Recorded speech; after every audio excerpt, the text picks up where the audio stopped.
नमस्कार साथियों, कैसे हैं। उम्मीद करता हूं कि आप सभी स्वस्थ होंगे, तंदुरुस्त होंगे। मैं भी स्वस्थ हूं। भगवान की कृपा से आप सभी का हर एक मनोकामना पूर्ण करें। तो मेरे भाई, क्लास स्टार्ट करते हैं एक मोटिवेशनल कोट्स के साथ। तो कहते हैं कि परिंदे रुक मत, तुझमें जान बाकी है, मंजिल दूर है बहुत पर उड़ान बाकी है। यूं ही नहीं मिलती रब की मेहरबानी, कि यूं ही नहीं मिलती रब की मेहरबानी, एक से एक बढ़कर इम्तिहान बाकी है, एक से एक बढ़कर इम्तिहान बाकी है। तो मेरे भाई, आज के क्लास में सीखेंगे क्वेश्चन बैंक 2016 का प्रथम पाली फर्स्ट सीटिंग में जो पूछा गया मैथ में, वो चीज़ चलेगा। ठीक है मेरे भाई। तो हमने इससे पहले क्या किया, 2011 से लेकर के 2015 तक में total wise total first sitting, second sitting और आपका कंपार्टमेंट में जो एग्जाम में जो पूछा जाता है, कंपार्टमेंट के एग्जाम में जो पूछा, उन सभी पर जो कि चर्चा कर लिया था, है ना। तो चलिए मेरे भाई, पहले देखते हैं प्रश्न क्या कहता है, उसके बाद चर्चा होगा। तो देखिए, कहता है एक रैखिक समीकरण का घात होगा। तो मेरे भाई, एक रैखिक समीकरण होगा, एक रैखिक समीकरण का घात भी एक ही होगा। ठीक है, तो ध्यान में रखना। तो ऑप्शन नंबर आपका सी करेक्ट हो जाएगा। रैखिक समीकरण 2 होगा तो द्विघात हो जाएगा, 3 होगा तो त्रिघात होगा। ठीक है, चलिए इसमें देखिए क्या कहता है।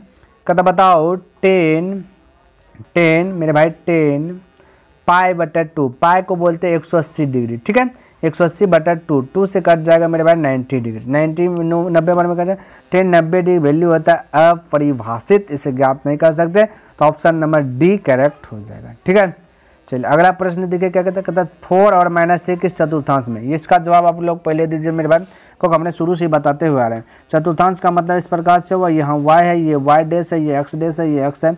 पहला घर है प्लस प्लस वाला का, ये दूसरा घर है जो कि पहले x लिखा था, है ना। तो माइनस प्लस होगा, तीसरा का घर ये होगा।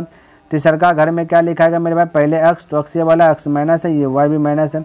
चतुर्था घर में पहले x लिखा था, तो x यहाँ पर प्लस वाला होता है, फिर y होता है माइनस, तो प्लस माइनस। आपसे पूछा प्लस माइनस ही पूछा, तो प्लस माइनस आपका होगा चतुर्थी घर में। ऑप्शन नंबर डी करेक्ट हो जाएगा। ये हमने विस्तार रूप से पहले भी बता दिया, है ना। चलिए 4 नंबर प्रश्न देखते हैं। कहता है वृत्त के केंद्र पर बना कौन होता है। तो मेरे भाई, कोई भी वृत्त है ना, इस पर जब भी केंद्र बनेगा ना, तो 360 डिग्री का एंगल बनाएगा, टोटल घूमेगा 360 डिग्री घूम जाएगा। तो ऑप्शन नंबर आपका सी करेक्ट हो जाएगा। बोलिए किसी को डाउट, कोई कंफ्यूज, कोई डाउट नहीं होना चाहिए और कोई कंफ्यूज भी नहीं आना चाहिए। ठीक है, चलिए 5 नंबर प्रश्न की बात करें तो देखिए, कहता है इतना का बहुलक ज्ञात करें। बहुलक का मतलब हमने पहले बताया, बहु का मतलब था बहुत सारा, लक का मतलब वही वाला आंसर। ठीक है, तो जो बहुत सारा है, तो 5 देखिए, 1 बार 2 बार 3 बार 4 बार, सबसे ज़्यादा 5 रिपीट हुआ है, तो आपका 5 ही बहुलक होगा, यानी कि ऑप्शन नंबर सी। जो सबसे ज़्यादा रिपीट होता है वही आंसर होता है।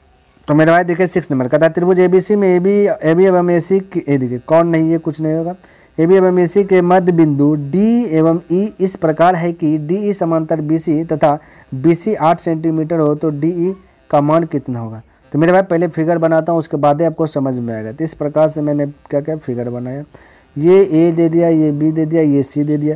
तो ए बी AC के मध्य बिंदु, ये कौन नहीं, के मध्य बिंदु D है, तो मध्य बिंदु D और E दोनों है। तो ये हो गया AB के मध्य बिंदु D और AC के मध्य बिंदु E। इस प्रकार से बोला DE समांतर BC, यानी ये दोनों समांतर हैं।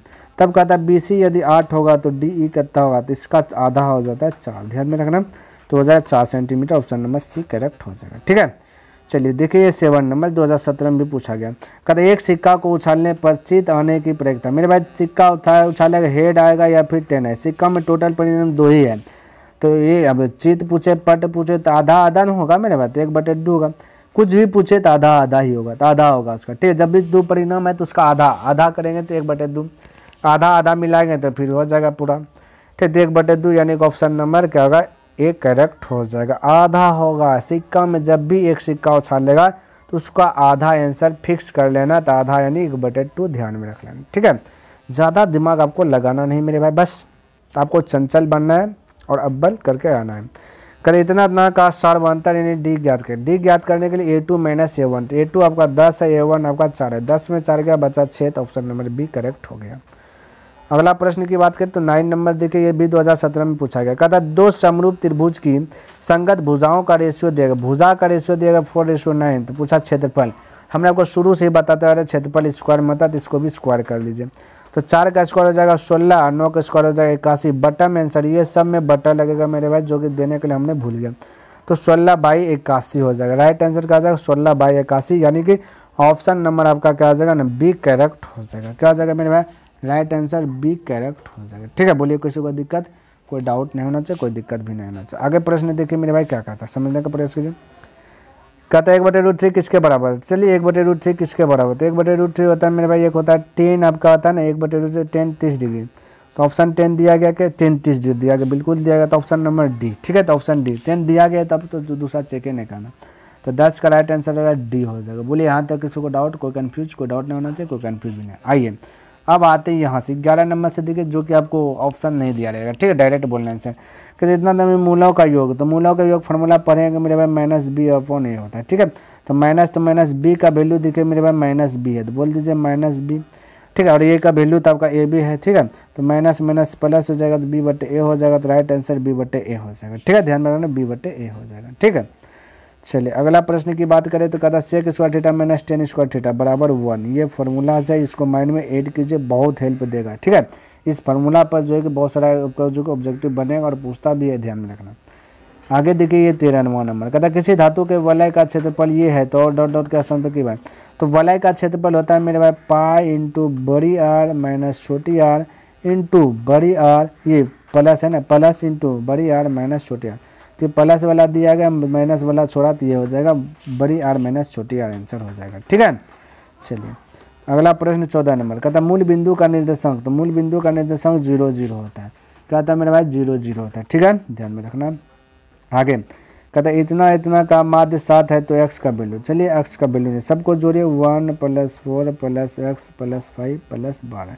टोटल कहता है 1 2 3 4 5। तो कुल संख्याओं का बटा कुल संख्या करते हैं तो माध्य निकलता है, और माध्य दिया गया आपका 7 दिया गया, कहता दिया बराबर 7। ठीक है, जोड़िए 4 1 5 5 5 10 10 12 10 22 है ना, इधर 5 7 7 5 7 35 होता है। 22 और पट्टी में घट जाएगा, तो 35 में से 22 को हटा दीजिए। ठीक है, तो 35 में से 22 को हटा दीजिए, 3 1 यानी 13 बचेगा, तो राइट आंसर 13 हो जाएगा। 15 का राइट आंसर क्या आ जाएगा 13। ठीक है, चलिए 16वां नंबर कहता है कि किसी असंभव घटना ई की प्रायिकता पी क्या।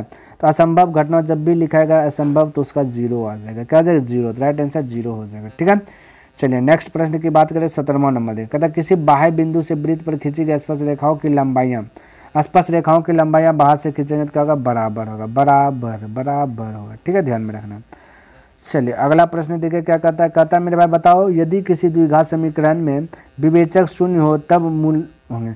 जब भी डी का वैल्यू 0 दे देगा मेरे भाई, तब दोनों मूल्य जो है ना, दोनों मूल्य जो कि समान होगा। क्या होगा समान होगा। समान का मतलब होता है बराबर। ठीक है, तो ये बात आप ध्यान में रखना है। ठीक, चलिए 19 नंबर प्रश्न देखिए। 19 में कहता है कि बिंदु इतना को जोड़ने वाले रेखाखंड के मध्य बिंदु का निर्देशांक। चलिए मध्य बिंदु का फॉर्मूला यहाँ पे यूज करना। ठीक है, तो x1 + x2/2 होता है। तो x1 2 है और x2 0 है, तो 2 में 0 हो जाएगा 2/2 तो हो जाएगा 1 होगा 1 x में वो x बराबर है ना, तो y बराबर निकाले y1 + y2। y1 4 है, y2 तो 0 ये है, तो 4 0 4 हो जाएगा /2 तो हो जाएगा 2।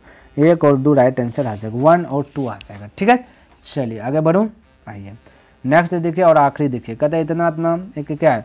तो मेरे भाई जब भी परिमेय और अपरिमेय जुटेगा तो वो हमेशा अपरिमेय ही होगा। तो ये 3 परिमेय है या अपरिमेय है, तो अपरिमेय अपरिमेय जोड़े घटाए है ना, तो वो हमेशा आपका अपरिमेय होगा। तो बीच में क्या बढ़ाएगा मेरे भाई अपरिमेय संख्या। ठीक है, तो उम्मीद करता हूँ कि जितना भी प्रश्न हमने बताया सभी प्रश्न आपको अच्छी प्रकार से लर्न हो गया होगा और पसंद भी आया होगा। यदि पसंद आए तो दिल से लाइक कर दें, और अभी तक सब्सक्राइब नहीं किए तो इस चैनल को सब्सक्राइब भी कर दें, और हो सके तो अपने मित्रों के साथ इसे शेयर भी कर दें। तो नेक्स्ट दिन मिलूंगा इनसे आगे लेकर के, तब तक के लिए धन्यवाद। जय हिंद, जय भारत।